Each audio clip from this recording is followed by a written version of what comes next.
Hi guys, and welcome back to another Gibran video. If you recently updated from iOS 15 to iOS 16, you might wonder where is my stock wallpaper at. So the answer of that question is Apple took them apart and you won't find them again. So if you're really interested on them or you really want them pretty badly, you have to download them again individually from the Google search engine, or there is an app on App Store. You have to pay a visit and download the app, but you have to pay something for that app.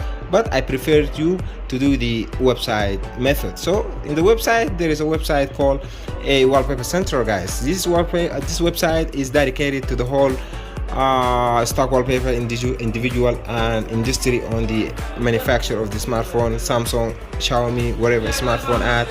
So the website name, once again guys, is Wallpaper Central. In this website, you guys will find any stock wallpaper for the very exact same iPhone until the last one, 14 Pro Max. So you have to type in your desired wallpaper and then you will find the result. As you can see here, there is a cool wallpaper for iPhone 14 Pro Max with the beautiful dynamic island, guys. So this is it, guys. If you're really interested, please contact me, and I have a promo code for the application on the App Store. So peace, have a great day.